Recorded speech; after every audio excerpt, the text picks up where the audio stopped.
Dans la vie, il y a deux grands mystères, l'amour et l'argent. Qu'est-ce que l'amour? La question a été explorée à fond, dans les romans, les chansons, les films, à la télévision. Mais pas la question, qu'est-ce que l'argent? La théorie de l'argent n'a jamais inspiré de film à grand succès, et ça n'a rien d'étonnant. Rien d'étonnant non plus qu'elle ne soit presque jamais mentionnée dans nos écoles. D'où vient l'argent? La question évoque généralement l'image de la fabrication des billets ou des pièces. En effet, on croit souvent que c'est le gouvernement qui crée l'argent. C'est vrai, mais seulement en partie. Ces symboles en papier et en métal que nous appelons l'argent sont en fait fabriqués par une agence fédérale, la monnaie. Mais la plus grosse quantité d'argent en circulation n'est pas fabriquée par la monnaie.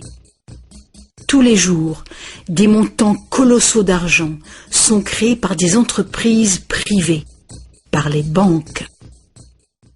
On croit souvent que les banques prêtent l'argent que les déposants leur ont confié. Mais pas du tout. En fait, les banques créent l'argent qu'elles prêtent, pas à partir de leurs bénéfices, ni à partir de l'argent déposé, mais directement à partir des promesses de remboursement faites par les emprunteurs. La signature d'un emprunteur l'engage à payer le montant de son emprunt plus des intérêts. Sinon, il perd la maison, la voiture ou tout autre bien qu'il a acheté. C'est une très lourde obligation pour l'emprunteur. En contrepartie, que fait la banque? Elle crée le prêt par un tour de passe-passe. Elle l'inscrit au compte de l'emprunteur. Ça vous semble un peu exagéré? Impossible, direz-vous? Voyons un peu comment ce miracle bancaire se produit.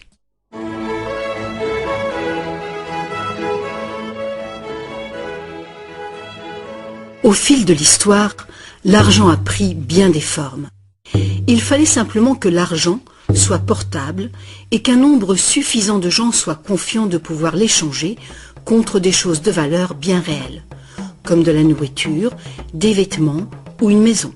L'argent a pris la forme de fèves de cacao, de coquillages, de pierres et même de plumes. L'or et l'argent étaient des métaux attrayants, faciles à travailler. Certaines cultures sont devenues expertes dans ce travail. En frappant des pièces de monnaie, unité standard dont le poids et la pureté étaient certifiés, les orfèvres ont facilité le commerce. Bien vite, pour protéger tout son or, l'orfèvre a eu besoin d'une chambre forte. Les villageois sont venus frapper à sa porte. Ils voulaient louer un peu de place dans cette chambre forte pour garder leur or et leurs objets de valeur bien en sécurité. L'orfèvre a fini par louer tout son espace dans sa chambre forte. La location lui a rapporté un petit bénéfice. Les années sont passées et notre orfèvre a constaté une chose fort importante. Les déposants venaient rarement chercher leurs pièces d'or et ils ne venaient jamais tous en même temps. Il faut dire que les reçus faits par l'orfèvre étaient utilisés sur le marché comme s'ils étaient véritablement l'or qu'ils représentaient. Cet argent papier était plus pratique que les lourdes pièces et les montants pouvaient tout simplement être écrits au lieu d'être comptés laborieusement. Entre-temps, l'orfèvre a commencé une autre affaire. Il s'y met à prêter son or en demandant des intérêts. Comme les reçus devenaient de plus en plus acceptés à titre de paiement, les emprunteurs ont demandé leur emprunt sous cette forme. Et comme l'industrie prenait de l'expansion, de plus en plus de gens ont demandé des prêts à l'orfèvre. Alors, l'orfèvre a eu une idée plus géniale encore. Il savait que ces déposants venaient rarement chercher leurs pièces d'or. Il a donc pensé qu'il pouvait faire des prêts couverts par l'or de ces déposants. Aussi longtemps que les emprunts seraient remboursés, les déposants n'en sauraient rien. Et l'orfèvre, maintenant plus banquier qu'artisan, feraient de gros bénéfices.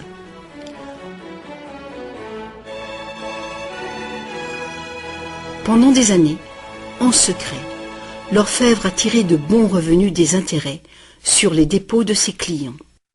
Maintenant gros prêteur, il devenait sans cesse plus riche et il commençait à étaler ses richesses. Les gens l'ont alors soupçonné de dépenser l'argent de ses déposants. Ensemble, ils l'ont menacé de retirer tout leur or si l'orfèvre ne s'expliquait pas sur sa richesse si soudaine. Contrairement à ce qu'on pourrait croire, la situation n'a pas tourné au désastre pour l'orfèvre. Malgré sa duplicité, il a pu montrer que les déposants n'avaient rien perdu. L'or était toujours en sécurité dans la chambre forte. Au lieu de reprendre leur or, les déposants ont demandé à l'orfèvre, devenu leur banquier, de leur verser une partie des intérêts. C'est ainsi que les banques sont nées. Le banquier payait un taux d'intérêt bas sur les dépôts et il faisait payer un dépôt d'intérêt plus élevé sur les prêts. La différence couvrait les frais de fonctionnement et ses bénéfices. La logique du système était simple comme bonjour et semblait être un moyen raisonnable de satisfaire la demande de crédit. Mais les banques ne fonctionnent plus du tout comme ça. L'orfèvre banquier n'était pas du tout satisfait du revenu qui restait après le partage des bénéfices avec ses déposants. La demande de crédit augmentait rapidement, mais ses prêts restaient limités par le montant d'or dans la chambre forte. Alors, une idée plus géniale encore lui est venue à l'esprit. Puisqu'il était le seul à savoir combien d'or il y avait dans la chambre forte, il pourrait prêter des chèques garantis par de l'or qui n'existait même pas. Aussi longtemps que les déposants ne viendraient pas tous en même temps réclamer leur or, personne ne le saurait. Ce nouvel arrangement fonctionnait à merveille et le banquier est devenu immensément riche avec les intérêts payés sur de l'or inexistant. L'idée que le banquier puisse créer de l'argent à partir de rien était trop outrageuse. Longtemps, personne n'a rien soupçonné. Mais le pouvoir d'inventer de l'argent est monté à la tête du banquier. Bientôt, l'importance des prêts et l'opulence du banquier ont déclenché de nouveaux soupçons.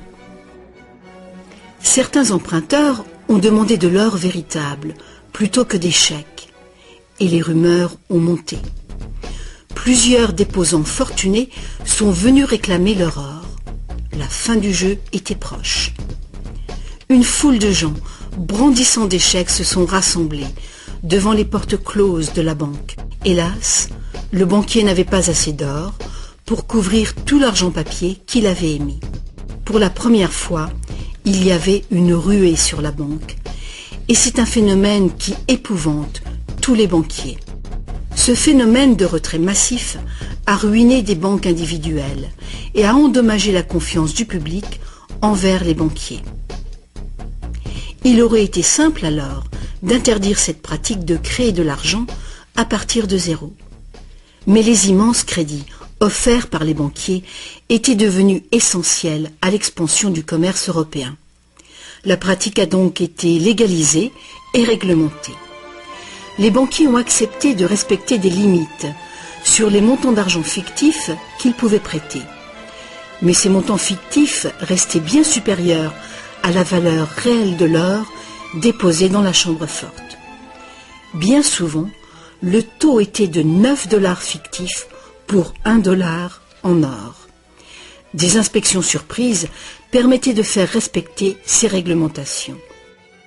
Un arrangement a aussi été conclu. En cas de ruée sur une banque, les banques centrales soutiendraient les banques locales en leur prêtant de l'or. La bulle du crédit, créée par les banquiers, ne pourrait pas crever et le système ne pourrait pas s'effondrer, sauf s'il y avait beaucoup de ruées sur les banques en même temps.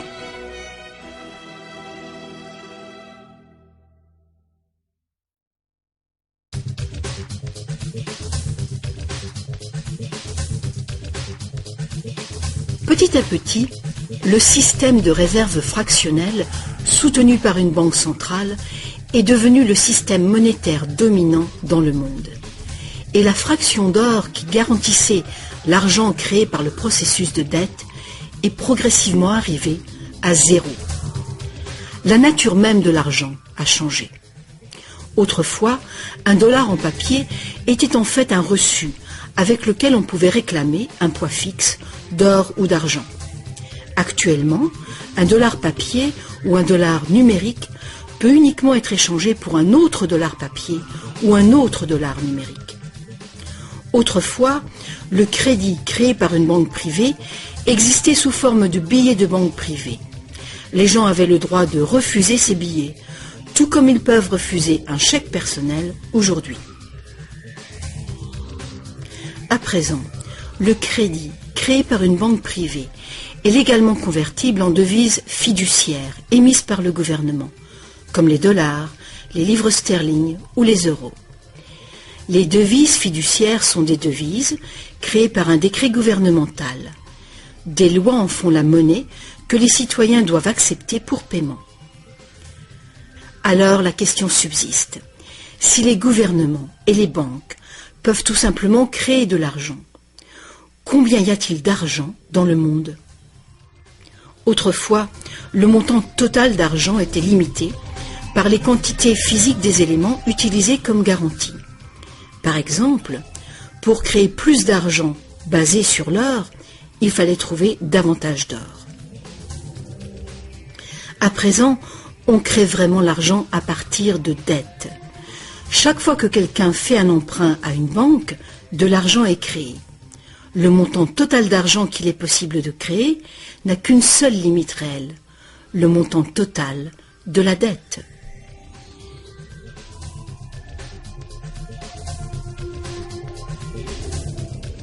Les gouvernements placent une limite légale sur la création d'argent fictif, en imposant des règles sur les obligations de réserve fractionnelles. Mais ces obligations sont fondamentalement arbitraires. Elles varient d'un pays à un autre, d'une époque à une autre. Longtemps, il a été commun d'exiger que les banques aient au moins $1 en or en réserve pour garantir $10 d'argent dette. Aujourd'hui, les ratios de réserve minimale ne s'appliquent plus du tout au rapport entre argent nouvellement créé et or en dépôt. Elles s'appliquent uniquement au rapport entre argent nouvellement créé et argent existant. Aujourd'hui, les réserves d'une banque sont faites de deux choses. Le montant en devise bien réelle qu'elle a déposé à la banque centrale et le montant total de son argent dette. Petite illustration.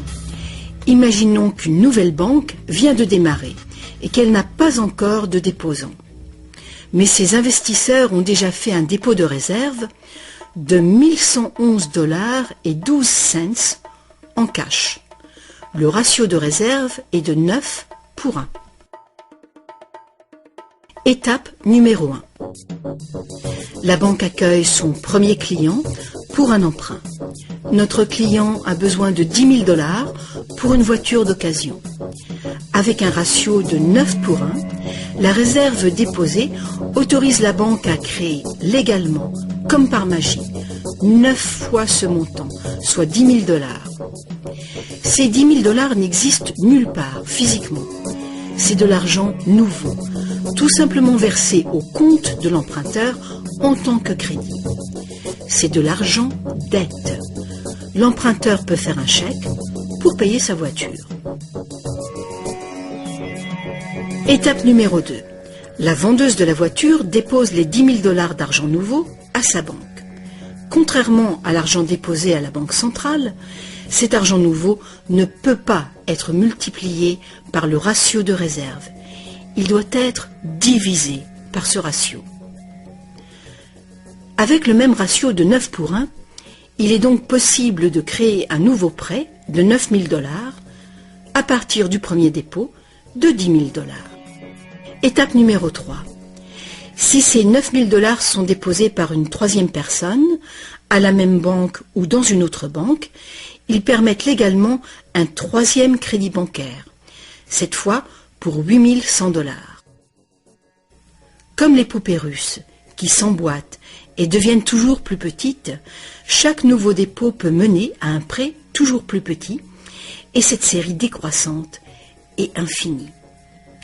Par contre, si l'argent fictif créé par l'emprunt n'est pas déposé à la banque, le processus s'arrête. C'est la partie imprévisible du mécanisme de création de l'argent. Mais le plus probable, c'est qu'à chaque étape, le nouvel argent sera déposé à la banque et que le processus se répétera bien des fois, et que finalement, presque 100 000 $ d'argent nouveau sera créé. Tout cet argent nouveau est créé à partir du processus de dette uniquement. Et tout ce processus est légalement autorisé par le petit dépôt de réserve initial de 1111 $ et 12 cents qui demeure intouché à la Banque centrale. Autre facteur important. Avec ce système ingénieux, les registres de chacune des banques doivent montrer que la banque a 10% de plus en intérêt qu'en prêt. C'est donc un incitatif très fort pour une banque de solliciter des dépôts afin de pouvoir prêter davantage. Tout ceci crée l'idée fausse que l'argent vient des dépôts. À moins que chaque prêt successif ne soit déposé à la même banque, aucune banque ne peut prétendre avoir multiplié sa réserve initiale de presque 90 fois uniquement par des crédits bancaires. Mais il faut bien comprendre que le système bancaire est un circuit fermé. Un crédit créé dans une banque devient un dépôt dans une autre banque et vice-versa. En fin de compte, l'effet est grosso modo le même que si tout se passait dans une seule et même banque. En résumé, la réserve initiale d'un peu plus de 1111 $ à la Banque centrale permet de récolter des intérêts sur des sommes allant jusqu'à 100 000 $ que la banque n'a jamais eu. Ça vous semble absurde? Écoutez un peu. En quelques décennies, à cause du lobbying féroce des banques, les obligations de réserve ont quasiment disparu dans plusieurs pays.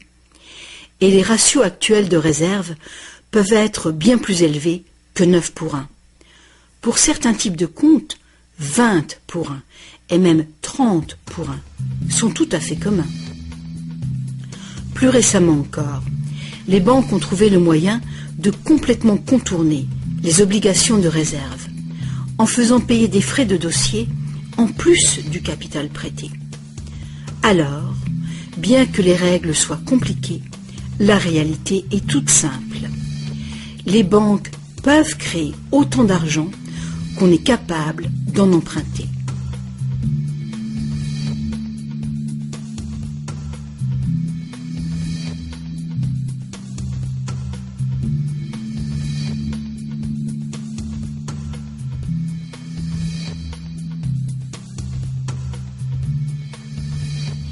En dépit des images qu'on nous montre, l'argent créé par le gouvernement représente en général moins de 5% de l'argent en circulation.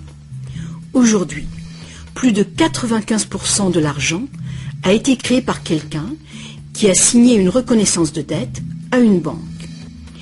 Ces crédits bancaires apparaissent et disparaissent en quantité phénoménale tous les jours, au fur et à mesure que des prêts sont accordés ou remboursés.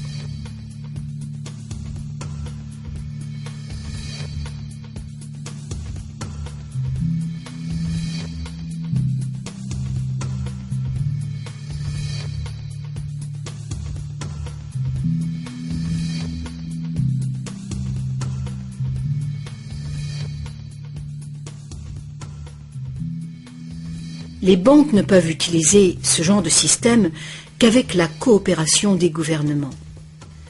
Premièrement, les gouvernements passent des lois qui imposent l'utilisation de la devise nationale. Deuxièmement, les gouvernements permettent que les crédits créés par les banques privées soient payables dans leur devise nationale. Troisièmement, les cours de justice gouvernementales font respecter les obligations de paiement des dettes. Et enfin, les gouvernements adoptent des règlements qui assurent le fonctionnement et la crédibilité du système monétaire sans rien faire pour informer le public de l'origine véritable de l'argent.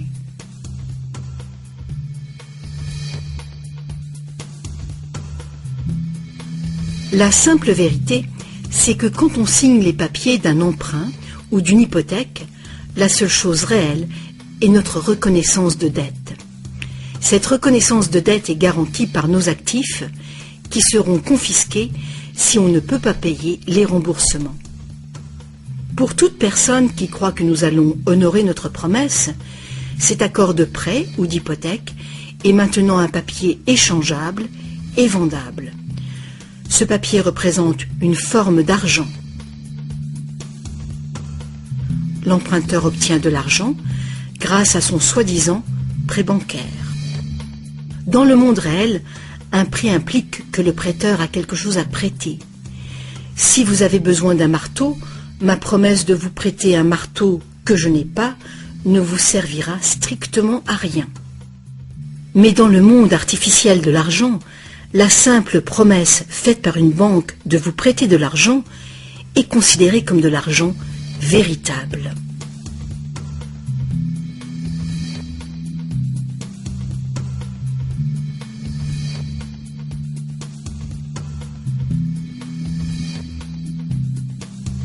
Ici encore, la vérité est simple.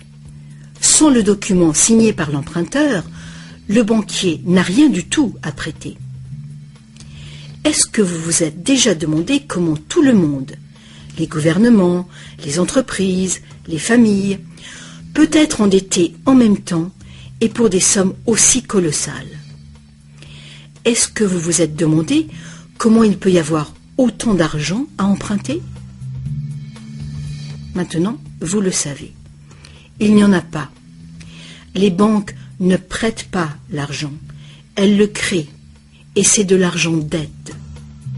Comme la dette est potentiellement illimitée, la quantité d'argent créée est illimitée, elle aussi.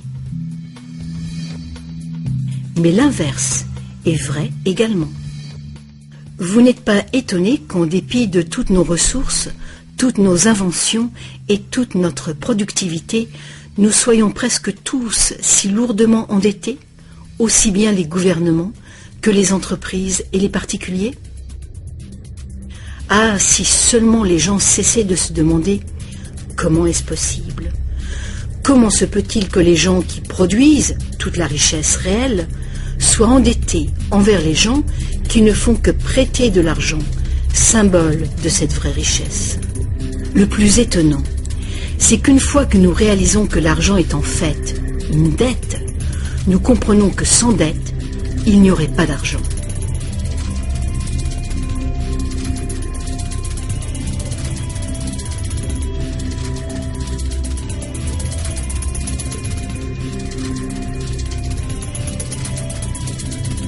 Si toute cette explication est nouvelle pour vous, rassurez-vous, vous n'êtes pas seul. Beaucoup de gens s'imaginent que si toutes les dettes étaient payées, la situation économique irait beaucoup mieux. C'est sûrement vrai au niveau individuel. Quand on a remboursé ses prêts, on a davantage d'argent à dépenser. Mais il est faux de croire que s'il n'y avait plus de dettes, il y aurait davantage d'argent à dépenser. En fait, c'est tout le contraire.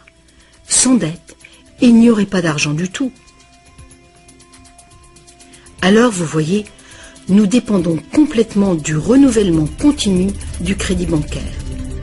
Pas de prêt, pas d'argent. C'est exactement ce qui s'est passé durant la Grande Dépression. La quantité d'argent a fondu radicalement quand la quantité des prêts a chuté.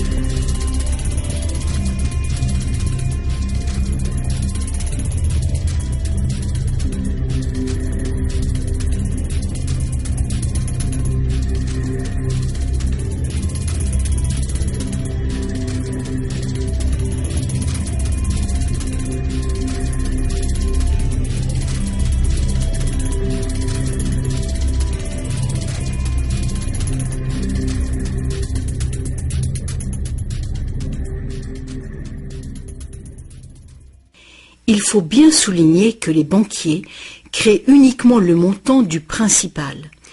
Ils ne créent pas l'argent qui sert à payer les intérêts. Alors, d'où vient cet argent? Le seul endroit où les emprunteurs peuvent obtenir de l'argent pour payer les intérêts est l'ensemble des fonds de l'économie générale. Mais presque tous ces fonds ont été créés de la même façon, à partir de crédits bancaires. Donc partout, il y a des emprunteurs qui se trouvent dans la même situation. Ils cherchent désespérément l'argent pour rembourser le principal et les intérêts dans une réserve globale d'argent qui ne contient que le principal. Il est tout à fait impossible pour tout le monde de payer le principal plus les intérêts, car l'argent des intérêts n'existe pas. Une formule mathématique simple le montre. Le grand problème, c'est que pour les emprunts à court terme, comme les hypothèques et les emprunts gouvernementaux, où les intérêts dépassent de loin le principal, les risques de saisie et donc les dangers pour l'économie sont très grands, à moins de créer beaucoup d'argent pour payer les intérêts. Pour que la société continue de fonctionner, le taux des saisies doit rester bas. De plus en plus de nouvelles dettes doivent être créées pour trouver l'argent qui servira à payer les dettes précédentes. Alors bien sûr, la dette totale augmente, et les intérêts aussi, ce qui cause une escalade exponentielle de l'endettement. Seul le temps qui sépare la création des nouveaux emprunts et leur remboursement empêche le manque d'argent global de mettre le système en faillite. Mais pendant que le monstre du crédit bancaire grossit, le besoin de créer toujours plus d'argent pour le nourrir devient toujours plus urgent. Pourquoi les taux d'intérêt sont-ils si bas? Pourquoi recevons-nous des cartes de crédit que nous n'avons jamais demandées? Pourquoi est-ce que le gouvernement dépense plus vite que jamais? Est-ce que ce ne serait pas pour éviter l'effondrement de tout le système monétaire? On peut donc se demander, est-ce que ça peut continuer infiniment? Est-ce qu'un effondrement n'est pas inévitable?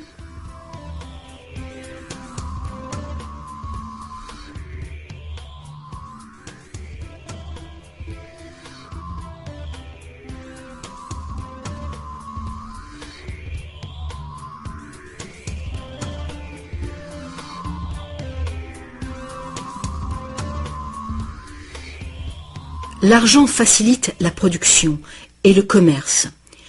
Quand la quantité d'argent augmente, l'argent perd progressivement de sa valeur. C'est l'inflation. À moins que le volume de production et de commerce dans le monde réel augmente proportionnellement pour compenser cette augmentation. Ajoutez à cela que quand on parle d'une croissance économique de 3% par an, par exemple, on pourrait croire que c'est un taux constant. Eh bien, pas du tout. Les 3% de cette année représentent plus de matériaux, plus de produits, plus de services que les 3% de l'année précédente, car il s'agit de 3% d'un nouveau total.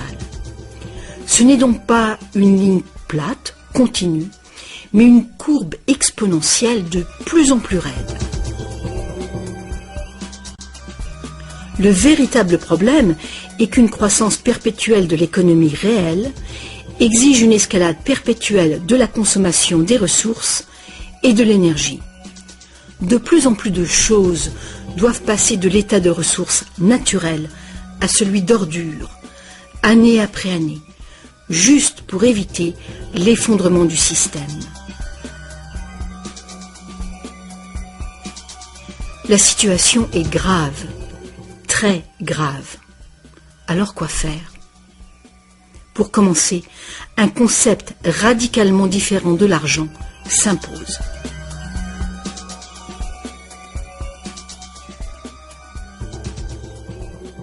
Le temps est venu pour les gens de se poser 4 questions simples et de les poser à leur gouvernement. Partout dans le monde, les gouvernements empruntent de l'argent avec intérêt aux banques privées. La dette gouvernementale est une composante majeure de la dette globale. et une énorme partie de nos taxes va au paiement de cette dette. Maintenant, nous savons que les banques créent l'argent qu'elles prêtent et que les gouvernements les autorisent à le faire. Nous savons aussi que les gouvernements créent les devises par décret et qu'ils ont au moins le même droit que les banques de créer leur propre argent. Alors, première question. Pourquoi est-ce que les gouvernements choisissent d'emprunter de l'argent aux banques privées avec intérêt quand ils pourraient créer tout l'argent qu'il leur faut sans intérêt? Deuxième question. Pourquoi créer de l'argent à partir du processus de dette? Pourquoi pas créer de l'argent qui circule en permanence et qui ne doit pas sans cesse être réemprunté pour exister? Troisième question. Comment un système monétaire fondé sur l'accélération perpétuelle de la croissance peut-il servir à construire une économie durable? N'est-il pas évident qu'une croissance en accélération perpétuelle est incompatible avec la durabilité? Et finalement, pourquoi notre système actuel dépend-il entièrement d'une croissance perpétuelle? Que faut-il changer pour créer une économie durable?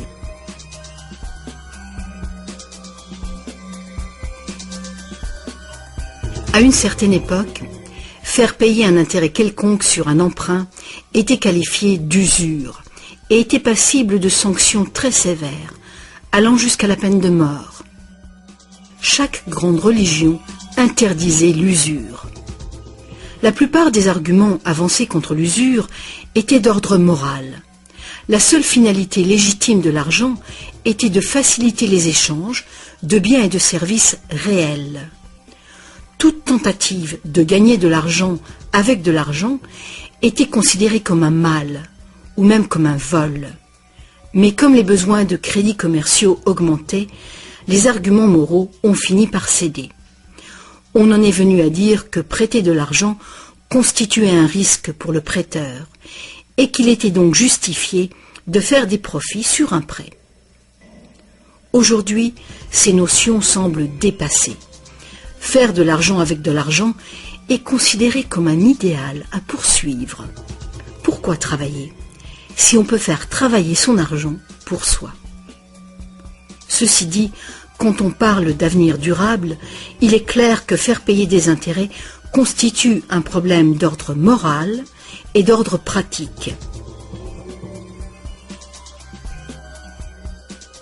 Imaginons une société capable de durer des siècles parce qu'au lieu de piller ses ressources, elle consomme uniquement ce qu'il lui faut dans l'immédiat. On ne coupe pas plus d'arbres qu'il n'en pousse. Toute l'énergie est renouvelable, solaire, gravitationnelle ou géothermique, magnétique ou autre. Cette société vit dans les limites de ses ressources non renouvelables, en réutilisant et en recyclant tout. Et la population n'augmente pas en nombre.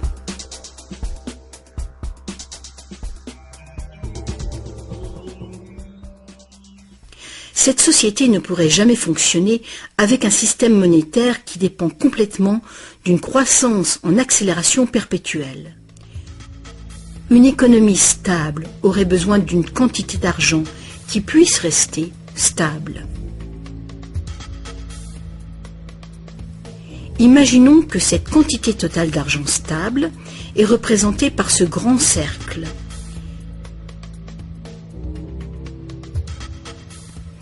Imaginons aussi que les prêteurs doivent vraiment avoir de l'argent à prêter. Si des prêteurs, à l'intérieur de ce cercle, commencent à prêter de l'argent avec intérêt, leur part d'argent va s'agrandir. S'ils continuent de prêter, toujours avec intérêt, l'argent remboursé, quel sera le résultat? Que l'argent vienne de l'or, d'un décret gouvernemental ou d'une dette, les prêteurs vont s'accaparer la totalité de l'argent.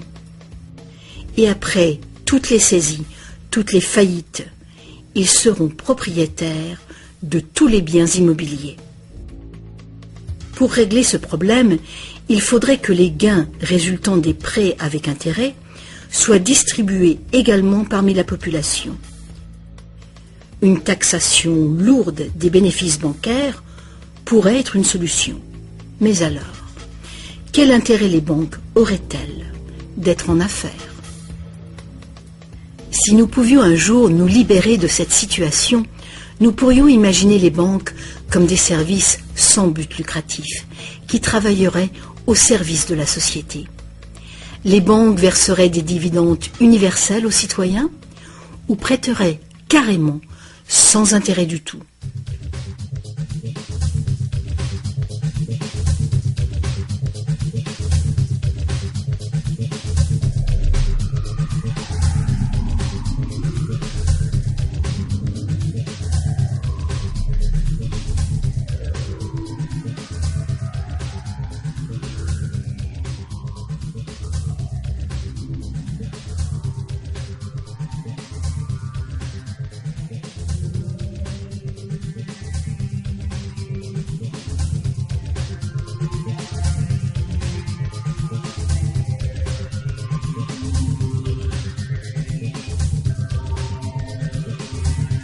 Si tous ces problèmes viennent de la nature fondamentale du système, inutile d'essayer de bricoler le système.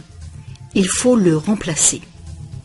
Beaucoup de critiques réclament un retour à l'étalon or, disant qu'il a fait ses preuves de fiabilité. Ils ignorent les arnaques qui peuvent être commises avec l'or. Limer les pièces, altérer le métal, le déprécier, accaparer le marché. Bref, toutes les pratiques déjà utilisées du temps de l'ancienne Rome qui ont contribué à sa chute. Certains préconisent un étalon argent, car ce métal est plus abondant que l'or, ce qui rend plus difficile le monopole du marché. Mais beaucoup de gens questionnent la pertinence de revenir aux métaux précieux. L'idée de porter de gros sacs pleins de pièces n'enchante personne. L'argent papier, l'argent numérique, le plastique, ou plus probablement l'argent biométrique, seront les moyens d'échange. Et ils présentent ce potentiel de créer de l'argent dette en quantité illimitée. En définitive, si l'or était à nouveau le seul étalon, tous les gens qui n'ont pas d'or se retrouveraient tout à coup sans argent. D'autres partisans des réformes monétaires ont conclu que l'avarice et la malhonnêteté sont les principaux problèmes et qu'il y a sans doute de meilleurs moyens de créer un système monétaire équitable et honnête sans passer par l'argent ou l'or. Des esprits inventifs ont proposé une variété d'options. Beaucoup de systèmes de troc privés créent de l'argent dette, mais ils le font ouvertement, sans intérêt. Un exemple est le système de troc où la dette est exprimée en promesse d'heures de travail. Tout travail est évalué de manière égale, en dollars, qui ont une équivalence en biens réels. Les frais du système sont couverts par des honoraires et non pas par des intérêts. Ce genre de système monétaire peut être mis en place par toute personne capable de concevoir un moyen de comptabiliser et de trouver des participants dignes de confiance. Mettre en place un système de troc local est une bonne mesure de planification d'urgence pour une communauté, même si ce système n'est guère utilisé actuellement. La réforme monétaire, comme la réforme électorale, est un vaste sujet qui exige une volonté de penser autrement et de changer. La réforme monétaire, comme la réforme électorale, ne sera pas facile, car les intérêts puissants qui bénéficient du système feront l'impossible pour conserver l'avantage. Sachant que l'argent n'est qu'une idée, et qu'en réalité, l'argent est uniquement ce qu'on fait de lui, voici une option simple à considérer. Le modèle suivant est basé sur des systèmes qui ont fait leurs preuves en Angleterre et en Amérique, mais qui ont été déstabilisés et détruits par les banquiers et leurs réserves fractionnelles. Pour créer une économie basée sur de l'argent permanent et libre d'intérêt, il suffirait que le gouvernement crée de l'argent et le dépense dans l'économie, de préférence dans des infrastructures durables comme les routes, les chemins de fer, les ponts, les ports et les marchés publics. Cet argent ne serait pas de l'argent dette, ce serait de l'argent valeur, qui aurait la valeur des infrastructures financées. Si ce nouvel argent facilitait une croissance proportionnelle du commerce, il ne causerait pas d'inflation du tout. Mais si les dépenses gouvernementales causaient l'inflation, deux interventions seraient possibles. L'inflation équivaut en fait à une taxe forfaitaire sur l'argent. Que l'argent perde 20% de sa valeur ou que le gouvernement nous taxe de 20%, l'effet sur notre pouvoir d'achat est exactement le même. Vu de cette manière, l'inflation pourrait remplacer la taxation, à condition de rester limitée et d'être utilisée à bon escient. Le gouvernement pourrait aussi choisir de lutter contre l'inflation en percevant des taxes qu'il retirerait ensuite de la circulation, réduisant ainsi la quantité d'argent pour restaurer sa valeur. Pour contrôler la déflation, c'est-à-dire la chute des salaires et des prix, il suffirait que le gouvernement dépense plus et mette plus d'argent en circulation. Sans la concurrence des dettes privées, les gouvernements auraient le contrôle des réserves d'argent de la nation. Le public serait donc qui blâmer si les choses allaient mal. Les gouvernements prendraient le pouvoir ou perdraient le pouvoir en fonction de leur capacité à maintenir la valeur de l'argent. Les gouvernements fonctionneraient surtout grâce aux taxes, comme maintenant, mais ces taxes auraient beaucoup plus de pouvoir financier, puisqu'il n'y aurait plus d'intérêt à payer. Il n'y aurait plus de dette nationale si le gouvernement crée uniquement l'argent dont il a besoin. Notre servitude collective et perpétuelle envers les banques, à cause de la dette gouvernementale, prendrait fin.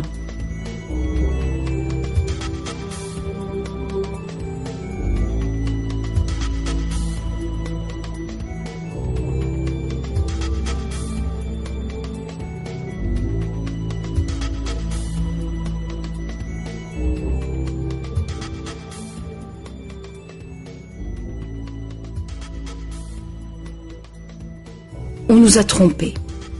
Ce qu'on appelle démocratie et liberté sont devenus en réalité une forme ingénieuse et invisible de dictature économique.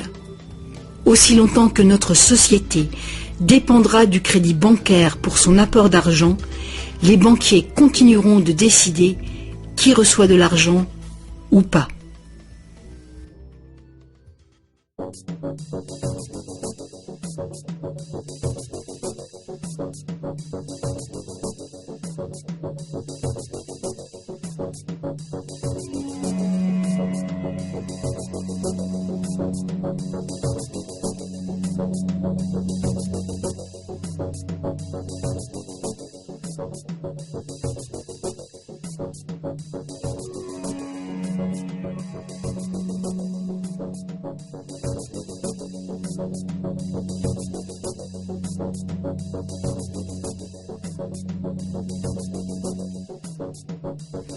Peu de gens savent aujourd'hui que l'histoire des États-Unis, depuis la Révolution de 1776, a été en grande partie une lutte épique pour se libérer du contrôle des banques mondiales dominées par les Rothschild. Cette lutte a finalement été perdue en 1913, quand le président Woodrow Wilson a signé la loi de la réserve fédérale, donnant le pouvoir de créer l'argent américain à un cartel de banques internationales.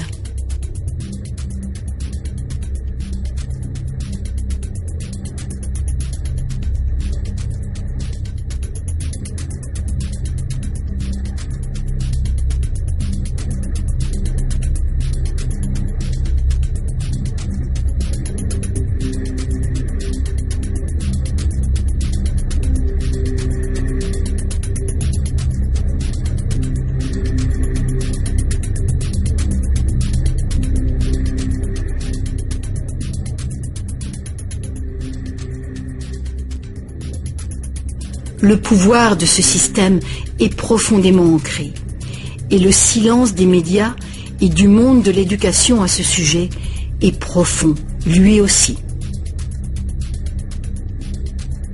Il y a des années, un vice-premier ministre du Canada a fait un sondage informel auprès de nombreux professionnels bien éduqués et auprès de simples citoyens.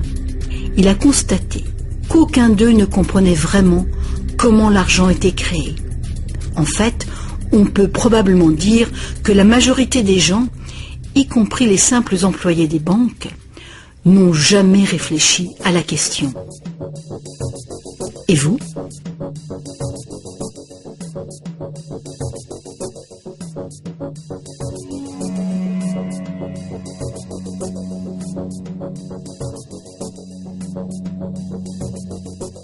Le système moderne de l'argent-dette est né il y a un peu plus de 300 ans, quand la première banque d'Angleterre a été créée par une charte royale, lui autorisant des prêts fractionnels de dépôt d'or au ratio de 2 pour 1. Ce modeste ratio était le premier pas. Le système est maintenant mondialisé. Il crée des quantités virtuellement illimitées d'argent à partir de rien. Et presque tout le monde sur la planète est enchaîné à une dette sans cesse grandissante, qui ne pourra jamais être repayée. Est-ce que tout cela serait arrivé purement par accident? Ou est-ce qu'il y a conspiration? De toute évidence, l'enjeu est considérable.